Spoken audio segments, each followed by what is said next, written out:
Today we're headed behind the Wastelands Pokemon Center to build a functional lumberyard. A lumberyard that I think I'll be able to automate completely, to the point where I can just run back here whenever I need some cut up lumber and it'll already be here for me. This was something that was pointed out to me by AJ, who was in my live stream chat while I was streaming the other day, and I started looking into it. I'm like, oh my gosh, I'm gonna have to copy them. This is a fantastic idea. I've just learned the habitat for the last Pokemon I need to make this work. I already knew the habitat because I asked AJ and they told me. So we have a table, a seat, and a bed, and that is going to give us Haxorus, the only Pokemon in this game that I know of that drops logs on the ground. And this is very important because that is key to making this fully automated, hopefully. So let me show you where I'm at so far, and we're going to be doing some decorating here and getting ready for this farm to be set up. We have Axew and Fracture, yeah, I guess, as part of this line. Now, both of these Pokemon have the ability Chop, and that's important, not just because they're part of the same line, but because they have Chop. It's just kind of nice that this whole family of Pokemon can be together in one place, and they all kind of have an ability that goes towards the same goal. They're already here. One of them isn't here. One of them isn't here. I'm going to put each one in their own house. But then you're probably wondering, well, you have extra space, and you're kind of missing one key component to this. What are you going to do about that? Well, let me show you. For this to work and be automated, we need the Gather specialty. And there's a bunch of Pokemon with Gather that are all part of the same line. And I think it was AJ who also used these three here, the Dreepy line, because it's the same line of Pokemon, so it's kind of nice to kind of keep them all together. And they all have Gather. And, you know, this Pokemon, Dreepy, has Search, too, which is kind of nice. There's other Pokemon too, though. We could take Roly-Poly, that line. We could take the Machop line. There's definitely other Pokemon we could use with this, but I kind of feel like because these guys are builders, it'd be better to spread them out between the different areas. So I might actually break up this little family. This family, I'm actually keeping in the other region where I do a lot of my burning and stuff because they have that ability. So for me, Dreepy makes the most sense as well because probably because AJ kind of influenced me here, but Dreepy makes a lot of sense because they just have Gather. And yeah, it'd be kind of cool to fill up these houses with 3 more Pokemon and have these like 2 lines of Pokemon living in one place. So that's what we're going for right now. I got to go get them and get them moved in, and we got to get some decorating done. And on my way to pick up those Pokemon, I found Magnezone. Very nice. Everything's a mess over here in my Pallet Town area. I'll probably save this for a future video once I start working on it more. But there we go. We have the whole Magnemite line now. Is this the most money I've ever made from stamps and probably ever will make? Let's see. 2,400. That's not bad. Not bad. And I'm starting off with a rare stamp as well. Awesome. Should be a good week. All right, fellas. Welcome to your new home. You want to live here? Sure can, buddy. Drakloak can live in Fracture's house. And then we just have to wait for our couple of rare spawns. So we have to build the setup for the final form here. So this is going to be the office storeroom habitat. And not only will this give us the final evolution of the Dreepy line, but it's also going to give us another rare spawn as well. So if somebody else spawns here, we got to move them out ASAP so we can get this Pokemon to spawn. But that's great. Okay, cool. So yeah, I am waiting on a couple of spawns here before this thing can be functional. I'm going to try to hold out on releasing this video. I'm going to see if I can get them to spawn before that. So I guess I'm recording this a few days in advance of that. Maybe during a stream it happens. I don't know. Anyway, I'm going to have a community box set up. I don't know exactly if that's the final place for it, but that's kind of the crux of everything. In fact, maybe it should kind of go in between all the houses here. It doesn't line up with these paths super well. Maybe I'll put it here because I am going to be kind of running up and trying to use this as a place to like kind of like grab lumber really quick. So yeah, for now I'll put it there. And I actually grabbed a few different things that I thought would make this area come to life a bit. The first thing I did was picked up some of these, what the game calls pointy trees. I want to call them pine trees. And I thought these would make for like a better vibe with the log cabins and stuff for our lumber yard. So we're going to put a few of these around, but we're also going to make some stumps out of them too. I think that would also look pretty cool. I also think I'm going to get rid of these trees here. I kind of put them there, I guess temporarily, but they could maybe go behind the houses, the lepaberry trees, just to kind of give some separation between our cabins and the rest of the area. It might call for a couple more, but yeah, for now, I have those 2. That's fine. I've taken away their only food source, which feels a little bad. In their place, though, we'll put these down. I want to see what it looks like if I put one clipping into the house. That's okay. I think I'm going to move it, though, because it just looks a little off to me. But when it comes to our lumberyard, I don't think there's going to be too many trees here, but I do need to leave room for some tree stumps as well. Let's see. I'm going to put this one here. And that already feels a lot better. If I just kind of go back to walking around and I kind of walk in here. Yeah, the paths are cleared out, of course. There's not a lot of trees surrounding the paths. Maybe that would feel a little better, actually. But we do have a lot of trees on the outskirts. I only grabbed 7. These are just from a dream island I was on. Maybe we could take this one and move it a little bit closer to the path. Yeah, you know what? That actually makes it look dense in, I think, a better way. Let's take this one and move it out a little bit. Maybe kind of in front of this cabin a little bit. Yeah, okay. That's not too bad. I may move them around and tweak them a little bit, but that's good. And then I have these trees here. This is where I'm going to get my stumps from, because if I had more of the pointy trees, I would just use those. But the chestoberry trees are kind of perfect. I have tons of these things. So I grabbed a few, and I'm just going to put these in spots where we're going to leave a stump behind. Yeah, I'd say that's good. And all we got to do in Magnemite form is just go up to each one and do that. We're going to get some logs out of the deal, which is nice. And boom, we have some decorative stumps. Hopefully the game doesn't consider those like trash and, you know, it affects my rating.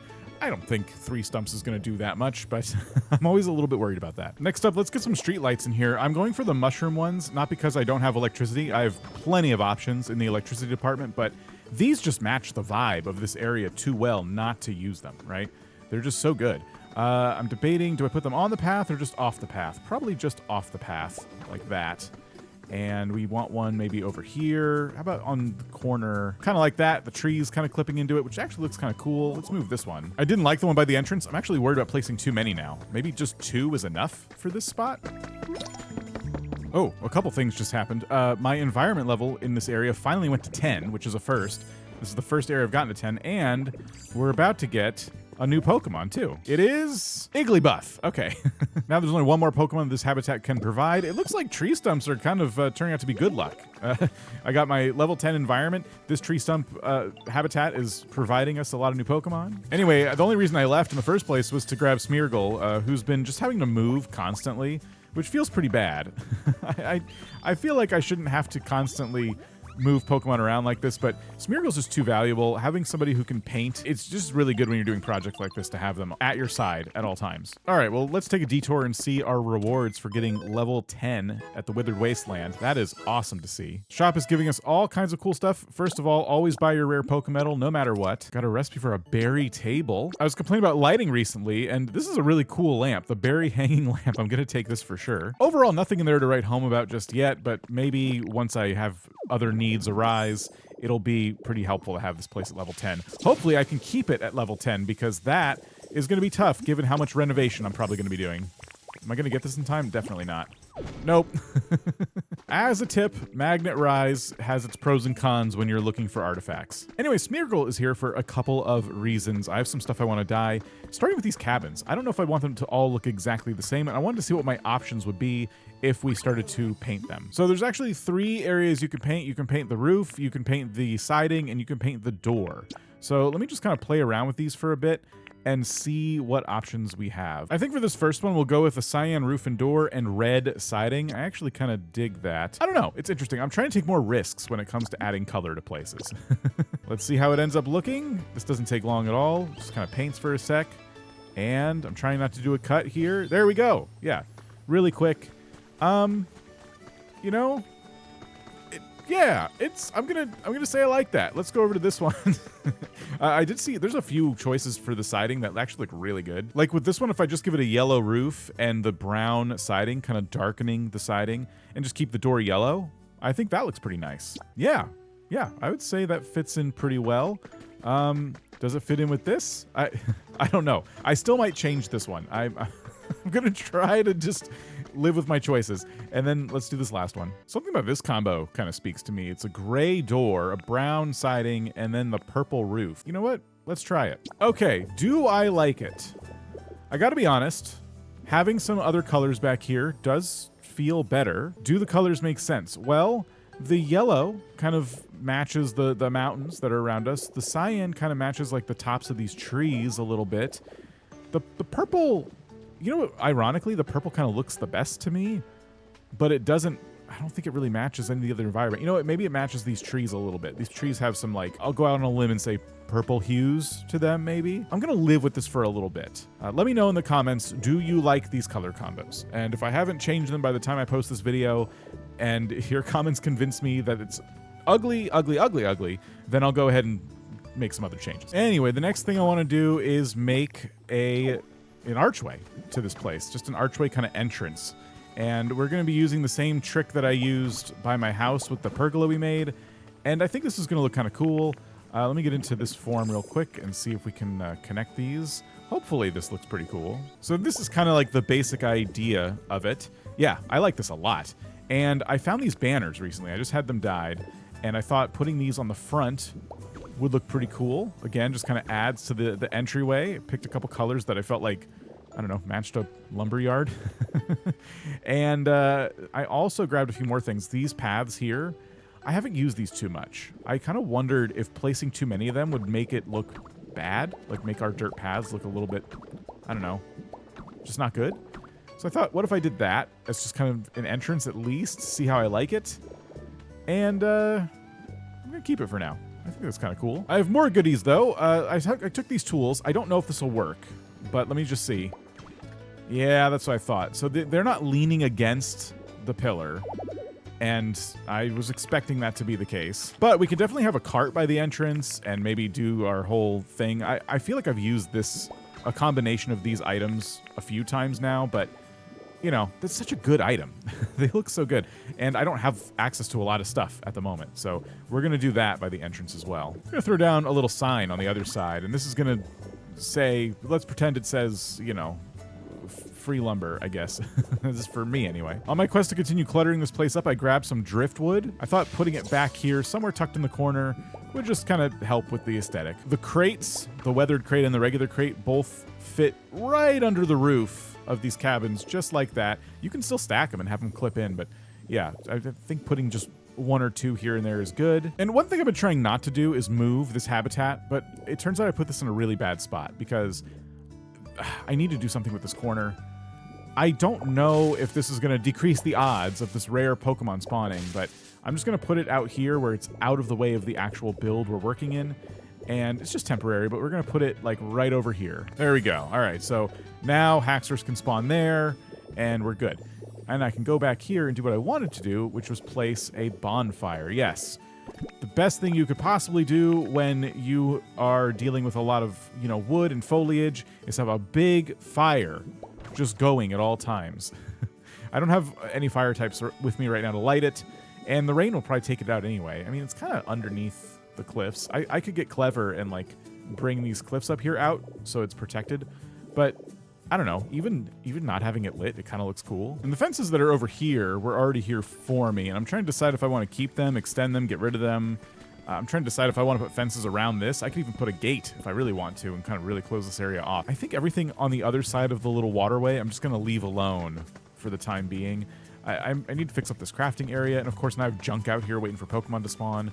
So yeah, my focus is going to be here. The next thing I need to do is decorate the insides of these houses. I've put enough furniture inside to call them homes, but I want to take the decorating of these a little more seriously. I don't know if you're aware of this. It's something I've just kind of learned about and at least paid more attention to, and it's that Mosslax will actually give you a buff every single day depending on what you feed them. So let's head over here, jump up here, and talk to our old pal Mosslax. Here you go, buddy. Ooh, a bread bowl. Thank you kindly. Your offering was accepted. You feel like Pokemon might be a lot more likely to appear in habitats.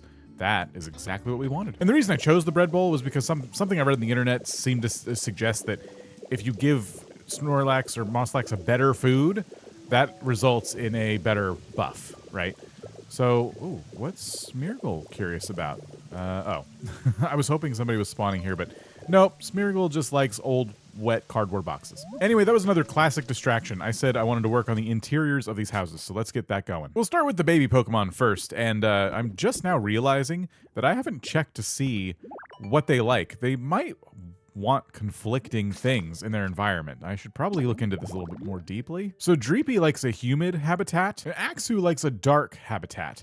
So if we make this habitat both humid and dark, does that necessarily conflict? I don't know. I mean, you would assume like a dark cave would be humid, right? And that's That's got to be fine. So I'm going to roll with it this way, and we're going to make dark, humid environments, and we're going to hope for the best. So to achieve that, I'm going to start with just like some simple kind of crafted furniture, and yeah, maybe we do log beds for everybody, kind of stick to some of that stuff. If they like dark and humid, the last thing I think I should put in either of these houses is like a fireplace or anything like that. But something every house can have is flooring and wallpaper. I do wish it was kind of like Animal Crossing where I could just tell at a glance which was flooring and which was wall. I just have to read them. So these are walls. This is tiling. This is tiling. This is just a print. I don't know if that means it says floors, walls, or even ceilings. Oh, they can go on all of them. Interesting. Okay. Oh, in that case, what do we want to do? I gotta be honest, none of these feel like they would be a good fit for log cabins. Maybe the rough wall. So I thought I've unlocked a lot more of this stuff. Turns out that's not the case. I'm gonna give each house its own little poster, you know, with some artwork, right? Just something nice to look at in each house. You might as well. And I'm about to start decorating, but I wanted to just check what I should have checked in the first place was what are their favorite things? Axu says they like lots of fire, but also dark habitats, which is changing my perspective and my idea of what a dark habitat is. Maybe they can have fire, but it's also dark. So we probably could do a fireplace in these houses. And then luxury, lots of dirt, hard stuff, sharp stuff, sweet flavors. Okay. Meanwhile, Dreepy also likes lots of fire, but also a human environment. That's very, very odd to me. But okay. Spooky stuff, rides, strange stuff. Okay. All right. So giving them a fireplace is not going to be a bad idea at all, actually. So let me go ahead and make those. Just as a quick check, I decided to run over to the Pokemon Center, and it does look like there's a few recipes and just floors and walls in general that I don't have. So let me learn this real quick. And then this looks suspiciously like the wood floor that's already in the houses, but I could buy the hardwood floor for at least one of them and see if I like it. Okay, let's get them set up here. I'm gonna give them each a bed on either side. In the corner here, I'm just gonna give them a table with a couple of seats. Throw down a little bookshelf. I'm gonna put the fireplace off to the side. I took away their pop art sofa and they're really upset about it. It doesn't go with any of this stuff, I'm sorry. They're having a full-blown crash out about it. I think I also unlocked some more floors and walls than I thought I did originally. There's grass flooring now. I didn't see this before. Maybe when I bought the ones that were in the PC, it actually gave me a set of them, which is kind of nice. A hay pile one. This is great. I went ahead and grabbed Charmander so we can get this fireplace lit. It's raining out, so they're kind of mad at me. Dreepy has been trying to sleep, like a lot. I removed the pop art sofa. Now I'm moving the beds. The reason I'm moving the beds over here to this corner is because I'm going to be putting a sofa and hopefully more of like a living area space over by this fireplace. Yeah, we could put a rug right here to kind of separate it from everything else. And let me pull this sofa back just a little bit more. Kind of feels like there's room for maybe some chairs on the sides or something. I wish I had more furniture. Honestly, the interiors of all of my builds right now are really depressing because I just don't have anything to decorate with, really. I'm still, I don't know, I guess kind of early on. Anyway, let's try this. I haven't done this before. Change which pattern. Okay, wall, floor, ceiling. Okay. I think what I'm holding is more of a flooring, so let's try that. It's a log cabin, but I wanted to also try... Okay, so this is kind of cool in the sense that it has like kids' playroom vibes. Is that the right vibe for this particular build? Not necessarily, but it's also not wrong either. And I say that because this is supposed to be like the kids, right? These are little dudes. So a few more toys in here, and it might actually kind of make sense. And everything's going to be mismatched anyway, and kids' stuff is usually pretty mismatched. Look, we can put up this acrylic... Oh, this thing's tiny. We can put up this acrylic poster, and it looks like one of them painted it. That's a poster? This thing is a postcard. What are you talking about? Okay. That's very disappointing. Okay, so I grabbed the puffy tree pillar wall, and you know what's really interesting about this is it didn't say whether it was a wall or not. And it looks different when it's rolled up. I think the puffy tree pattern, if you will, looks like logs standing up when it's on the walls, and I think on the floor it's gonna look like the top of those logs. I want to try this now. Hold on. So yeah, if I put this on the floor... Yep, I was right. That is really cool. So the wallpapers and floors look different depending on how you use them. If you use them as wallpapers and floors, wallpapers will do one thing, floors will do another. That is really, really cool. That's a nice touch. For example, this is what the grass looks like when it's on the walls. And you know what, to be honest, I kind of like this combo better. You have like the logs on the floor, and then you have, it's like living inside a tree. That's kind of cool. And then when I put it on the ceiling, it's just this flat green. It still matches the wall now. But that means you could take 3 rolls of the same floor/wall, put them on all of the different sides in your house, and they'll all potentially do a different thing. Maybe not all of them do that, I'm not sure, but I do like the vibe in here. It literally does feel like a treehouse. I wish there were windows. All right, moving the bookshelf over here, and you know what? I think for now, I'm gonna call this place done, but you know, I know this is like a really sorry attempt at decorating an interior. I'm gonna continue collecting furniture and recipes though, and I may come back. Maybe there's like a video where I just redo all the interiors at some point. I just wanted to at least try and do something. I have 2 other houses to decorate. You've kind of seen my creative process now, so let me just fast forward and I'll show you what I end up doing in those houses. All right, well, I would say our houses are ready. Still no spawns yet of our 2, we'll call them the adult Pokemon in the lines. They're not there yet, but I did finish the interiors for now, given like the stuff I have. And I actually like the way the other 2 houses came out. So let's go in here. So for Fracture and Dracloak, we have, you know, pretty simple little abode. I did a dentist office thing here, and we have a couple sofas and a plant. I gave them calendar, and I've actually separated their beds with a little wall and stuff like that. So yeah, overall pretty nice. I had a humidifier in here already. This is, I think, the only humidifier that I have to my name, and one of them does like humid. So that works out perfect. In fact, when I moved it, they got really upset. So yeah, I know this is working for them. I already had Charmander light all the fireplaces and stuff, but yeah, this house, I think, came out a little bit better. For the adult Pokemon in the line, we have this room. Now, these are full-grown adult Pokemon, so they have larger beds and different hobbies like reading and watching TV. And I also gave them a cooking set, too. This could be good for me, just to, like, whip some stuff up really quick if I'm out here. But ultimately, yeah, I thought this was also a build that turned out, you know, pretty nice. These houses, you know, unto themselves are pretty bright inside, so I'm not adding any additional light. I hope the Pokemon who like bright things, or I'm sorry, prefer dark things and don't like bright things, don't get too upset by the ominous, completely well-lit room. There's a light source hitting my head. I don't know where it is, but I don't seem to have any control over it. I can't do much about that. I came back outside and Smeargle's just standing on this stump. I love it. So all I could do now is wait for the last 2 Pokemon to spawn. I gave myself a buff, so I'm just gonna get on with my, you know, regular chores and stuff, and I'm just gonna keep checking back here to see if the rest of the Pokemon spawn so I can get this lumber mill actually up and running. Well, it's been almost 1 week since that last clip you saw.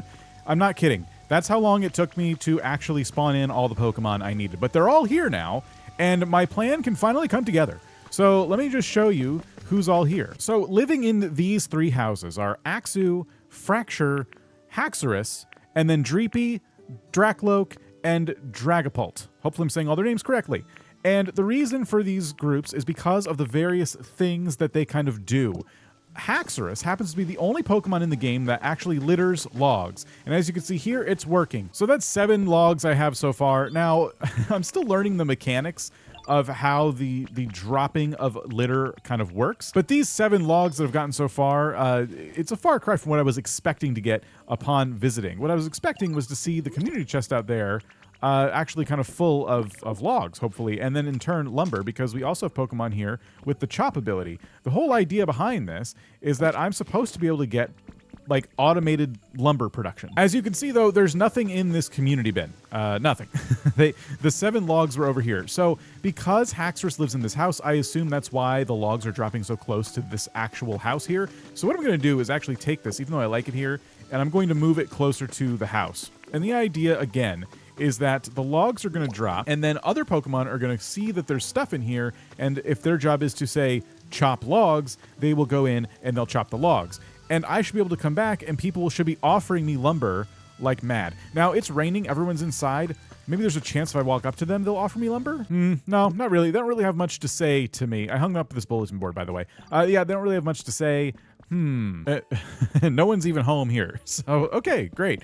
This is going awesome. Okay, it looks like some trades are going on. I did add this stall out here because I thought it looked really cool. Everything I've added so far I really, really like. I love the choices I've made. Smeargle is kind of temporary. It's just because I've been doing a lot of dyeing of items here. I'm going to move Smeargle once again. Poor Smeargle. And I need to do a little more decorating here. I think I could do a better job sprucing this place up a bit. Perhaps over the next day or so, because I'll leave this running for a bit. We'll start to see some logs in here, and it'll look more like a production pipeline where I can come over and just gather up chopped lumber to my heart's content. Okay, so I've let this automation run for like another day, and I can see Haxorus is hard at work down there.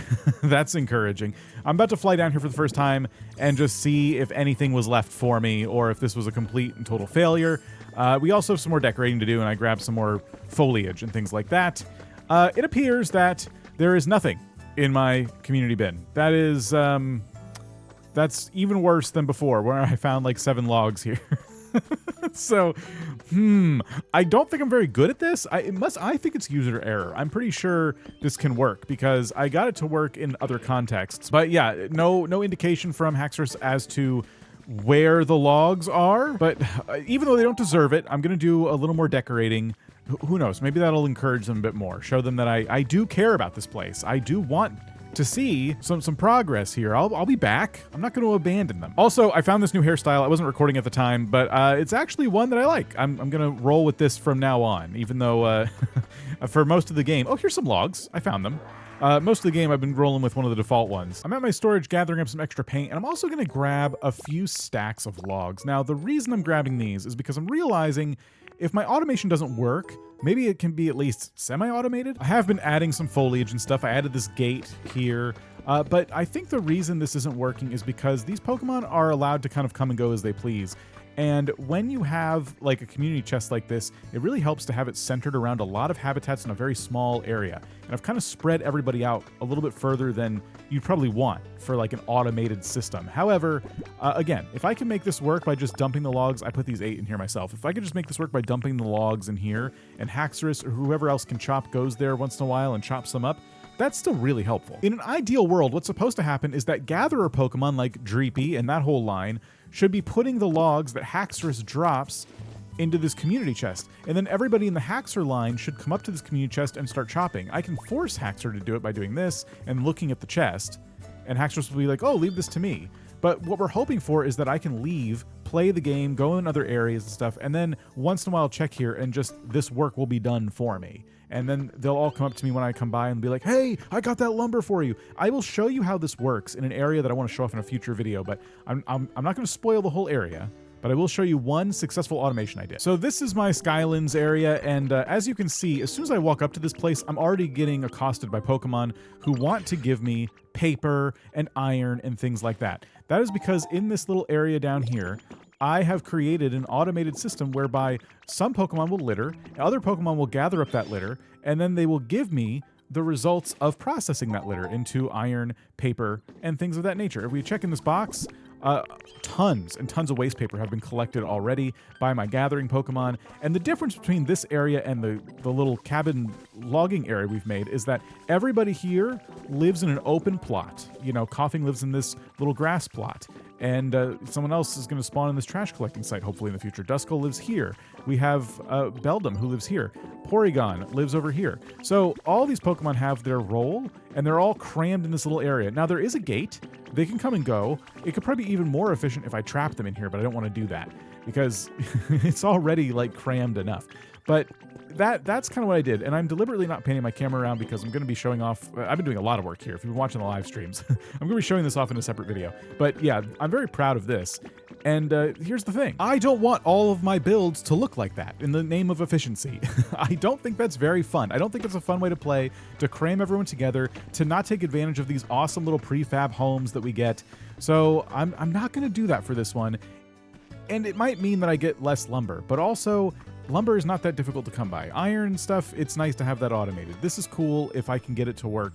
But now I just want to focus on the rest of the aesthetics. I still have a whole bunch of stuff I want to do over here, so let me get to work. I thought it'd be fun to give everybody their own mailbox. I kind of tried to match the color of the roofs, but I don't think this is actually green. I think that's cyan. I got to redo that one. Of course, the dyes are a little bit different on different surfaces. So while this is like a darker purple, this almost looks a little more pink, this mailbox. This yellow one will probably look the best because it matches the door really nice. Let me redo this one real quick. Yeah, there we go. That looks a lot better. So yeah, cool. Everyone has their own little mailbox. But unfortunately right now I'm really, really low on items in general. I don't have a lot of stuff to play with at all. all I can do is just kind of like make up excuses for different items. Like this thing looks like it matches the vibe, even though I don't know what purpose it serves other than maybe improving the humidity of the area, which we know some of these Pokemon do like humidity, so we can add a little pool there for them. And then, yeah, doing things like adding more crates just kind of feels like it makes sense over here. So I'm going to add these crates here. Let's throw some sandbags on top of that one. We can throw some sandbags outside this little pile of crates. We can pop some more sandbags in front of this old piece of driftwood, I guess. You know, just little things here and there to clutter it up. I don't want to over clutter it. I still like being able to, you know, walk around the paths and not trip over anything. And I suppose as a final touch, I can go ahead and add some grass. Now, I'm not necessarily trying to create any habitats with this, but it would be cool to just add a little bit here and there. I'm going to try to avoid putting 4 pieces of grass touching each other. I don't know why. It doesn't really matter. I don't think I can spawn any more Pokemon with this particular habitat, but you know, it'll also keep me from overusing the grass if that's a thing. All right, I think we're done now, and it's time for a little bit of a tour of the area. Not that there's too much area to tour. You're not going to get lost here or anything like that. So I made this gate, of course, and I think that added a lot of depth to just the entrance. I really love the archway that I created with the banners and stuff, but adding this gate just kind of gave it that extra finished kind of look to that entrance. I like the nice touch of the different like stumps around. I still wish there was like a wood cutting axe. I could like lean against one of these. I think that would really complete the look here. No wood cutting axes in our lumber mill, I suppose. There's shrubs and stuff that were planted that need time to grow, but they're gonna look like this. I use the same shrub kind of everywhere. And yeah, little bits of junk here and there. I do need more junk. I need more junk items to junk up more builds, but it's looking pretty good. We even have some admirers from outside of the village hanging out. And yeah, overall, just kind of placing grass wherever it felt like it was a little empty. Due to my lack of items, I'm just kind of working with what I have right now, which is not a lot. At least not a lot for this aesthetic. I have a lot of stuff, but it just doesn't fit this particular aesthetic. It looks really nice. I really, really like the way this came out overall, and I think it'll be somewhat functional. I think if I just play more in the Wastelands area too, it'll give more time for hacksters to drop more logs. Gathering Pokemon will come out of their homes once in a while, and they'll gather up those logs. So I think one of the reasons I didn't come back to find like a whole bunch of stuff was because I just haven't been playing in this area. I've been working on the Skylands, and if you want to see how that turns out, I'll have another video on that soon. We're going to be decorating it even more, but I've been rebuilding it. I'm really, really, really loving the way it looks. So stay tuned for that. Subscribe if you haven't. I'll see you next time.